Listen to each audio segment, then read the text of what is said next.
हातकणंगले येथील प्रशांत व रोहिणी हे दोन दाम्पत्य. या दाम्पत्याला एक 6 वर्षाची व एक 3 वर्षाची अशा 2 मुली आहेत. प्रशांतचा भादोले ग्रामपंचायतात काळात दुचाकी दुरुस्तीचा व्यवसाय आहे. घरी आई, वडील, पत्नी व 2 मुली असे एक कुटुंब आहे. प्रशांत हा मेहनती युवक आहे, पण हल्ली पती पत्नीमध्ये काही कारणावरून नेहमी भांडण तंटे होत होते. या दोघातील भांडणे काही फार वेळ टिकत नव्हती, कारण दोघांनाही संसाराची काळजी होती. त्यामुळे रोहिणी प्रशांतला व प्रशांत रोहिणीला आधार देत असत. त्यामुळे वाद होत असले तरी त्यांचा संसार सुखा समाधानाने सुरू होता. सध्या रोहिणीचे वडील आजारी आहेत. ते ढवळी तालुका वाळवा या ठिकाणी राहतात. त्यांची देखभाल करणारे कोणी नाही, म्हणून गेले 8 दिवस रोहिणी सकाळी माहेरी जात असे आणि संध्याकाळी घरी येत असे. घरात लहान मुली असल्याने लवकरात लवकर घरी येण्याचा ती प्रयत्न करत असे. कधी कधी घरी यायला उशीर होणार असेल तर ती प्रशांतला फोन लावून आपल्याला न्यायला या असा निरोप देत असे. त्यानंतर तो तिला आणायला जात असे. असे सगळं काही समजुतीने सुरू होते, पण या सगळ्या शांततेमागे काहीतरी खदखदत आहे याची जाणीव मात्र कोणालाच नव्हती. सोमवार दिनांक 21 सप्टेंबर 2025 रोजी प्रशांत याला रोहिणीने फोन केला की तुम्ही मला नेण्यासाठी या. त्यानुसार प्रशांत सांगली जिल्ह्यातील वाळवा तालुक्यात असणाऱ्या ढवळी गावात गेला. तेथे सासऱ्यांच्या आजारपणाची त्याने चौकशी केली.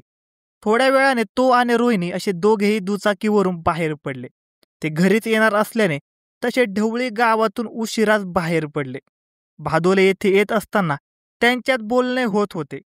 भादोले कोरेगाव रस्त्यावर झुंजीराणा मळ्याजवळ ती आले असता प्रशांतने एका वळणावर गाडी थांबवली.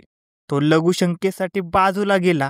यात काहीही संशयास्पद नव्हते. तो लघुशंकेसाठी आड बाजूला गेल्याने ती रस्त्याकडेला वाहनाजवळ उभी होती, पण तिला माहीतच नव्हते की तो लघुशंकेसाठी गेलेल्या पतीच्या मनात काय चालले आहे, त्याने कशाची तयारी केली आहे. रोहिणी बेसावध होती. ती उभी असतानाच प्रशांत अचानक तिच्या समोर उभा राहिला आणि क्षणार्धात त्याने तिच्या डोळ्याची चटणी टाकली. अचानक झालेल्या हल्ल्याने तिला काहीच सुचले नाही. हे काय करताय असे म्हणत ती ओरडत डोळे चोळू लागली. ही संधी साधत त्याने गाडीला लावलेल्या पिशवीतून हातोडा बाहेर काढला. त्या हातोड्याने त्याने रोहिणीच्या डोक्यात सपासप घाव घातले. डोक्यात घाव बसताच तिने जोरात किंकाळी फोडली. तिला समोरचे काही दिसेना, काही सुचत नव्हते. याचा फायदा घेत प्रशांत तिच्यावर एका पाठोपाठ एक घाव घालू लागला. काही दिसत नसले तरी ती जीव वाचवण्यासाठी सैरावैरात धावू लागली. तो घाव घालत होता तर ती पळून जाण्याचा प्रयत्न करत होती. मग मात्र तो जास्त चवताळला. त्याने घाई करत पिशवीतील कोयता काढला आणि त्याचा घाव रोहिणीच्या वर्मी घातला.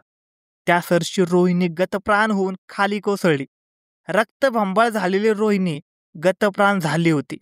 तिने शेवटचा श्वास घेतला होता. आपले काम फत्ते झाल्यावर त्याने मोटरसायकलवरून आपले घर गाठले. घरात त्याचे वडील होते.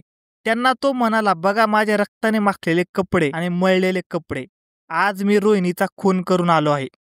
मुलांना सांभाळा आता मी 6 महिने येत नाही असे म्हणून प्रशांत कुठेतरी निघून गेला. आपल्या मुलाने खरोखरच सुनेला मारले का हे पाहण्यासाठी ते ढवळी गावाच्या दिशेने निघाले. वाटेतच म्हणजे झुंजीनाना मळ्याजवळ रोहिणी रक्ताच्या थारोळ्यात पडलेली दिसली.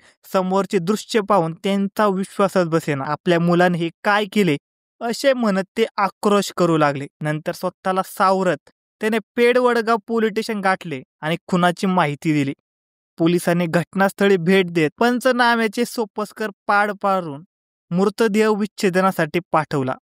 पोलीस निरीक्षक व त्यांचे पथक यांनी निर्मिती करून 6 महिने पळून जाणार म्हणणाऱ्या प्रशांत पाटील याला रात्री 1 वाजता कोल्हापूर हद्दीतून ताब्यात घेतले. प्रशांतला पकडल्यानंतर त्याच्याकडे चौकशी केली असता आपणच रोहिणीला मारल्याची कबुली दिली. त्यामागचे कारण विचारले असता रोहिणीचे अनैतिक संबंध होते. ती नेहमी फोनवर असायची म्हणूनच तिचा खून केला असे त्याने सांगितले. पण पोलिसांना ही बाब पटली नाही. त्याने त्याच्याकडे सखोल चौकशी केली तेव्हा एक धक्कादायक सत्य बाहेर आले. प्रशांत रोहिणी यांच्यामध्ये अधूनमधून भांडण होत असे. अशा वेळी तो तृतीयपंथीयाच्या घरी जाऊन राहत असे. त्याचे अनेक तृतीयपंथीयाशी संबंध होते. तो तिकडे राहायला गेला की कित्येक दिवस घरी येत नसे. रोहिणी मात्र आपला संसार व मुलींना सांभाळण्यासाठी आटोकाट प्रयत्न करत असे. प्रशांतला ती काहीतरी समजवण्याचा प्रयत्न करत असे, पण तो तिचे काही ऐकत नसे. यातून दोघांमध्ये भांडण होत असत. या कारणातून प्रशांतने तिचा खून केला आणि सारा दोष तिच्यावर ढकलण्याचा प्रयत्न केला.